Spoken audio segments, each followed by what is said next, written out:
निगम के चुनाव पास आने वाले थे। पूरे कानपुर शहर में टिकट को लेकर मारामारी शुरू थी, लेकिन सबसे ज्यादा चर्चा में वार्ड नंबर 40 की सीट थी।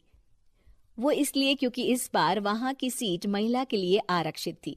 अब सवाल ये था कि चुनाव लड़ेगा कौन। इससे पहले ठाकुर साहब वहां से पार्षद थे और इस बार उन्होंने अपनी पत्नी सीमा ठाकुर को टिकट दिलवाई और ठाकुर साहब की शान के कारण सीमा जी ने 20,000 वोटों से चुनाव जीत लिया।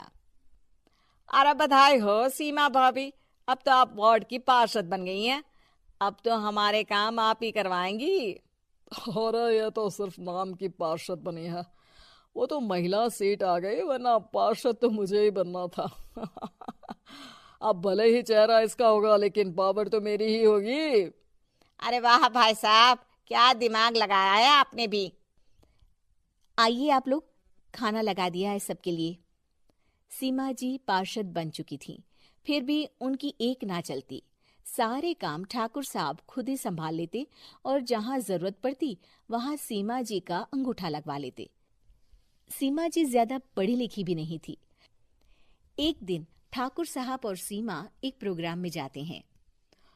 अरे ठाकुर साहब आप आ गए। ओहो, पार्षद मैडम भी आ गई हैं। स्वागत है आप दोनों का। लगता है हमारे पार्षद फंड का सही इस्तेमाल हो रहा है। चलिए अब उद्घाटन करते हैं। ये लीजिए ठाकुर साहब कैची, आप ही सबसे पहले प्रवेश कीजिए। सब लोग आगे निकल जाते हैं और सीमा जी पार्षद होने के बावजूद भी पीछे खड़ी रह जाती हैं। वो देखती हैं कि वेलकम बोर्ड पर उनका नाम है, लेकिन महिला होने के कारण कोई उनका सम्मान नहीं कर रहा। अगले दिन एक आदमी उनके घर आता है। अरे ठाकुर साहब नमस्कार। कल ना हम नोटिस किए कि हमारा घर तो अवैध है और नगर निगम वाले उसे तोड़ने आ रहे हैं। अरे कुछ कीजिए ना ठाकुर साहब। देखो भाई, मैं तो ज्यादा कुछ कर नहीं सकता, पर अगर तुम सबकी जेब गर्म कर दो तो कुछ हो सकता है। कुल मिलाकर 4 लाख लगेंगे।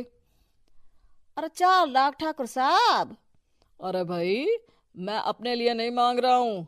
दरोगा है, इंजीनियर बाबू है, बड़े साहब है, सबको देना पड़ता है ना थोड़ा थोड़ा।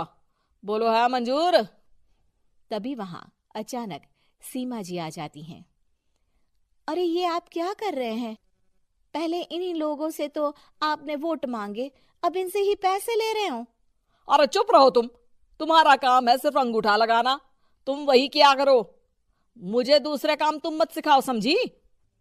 और तुम ना जाओ, अब पैसे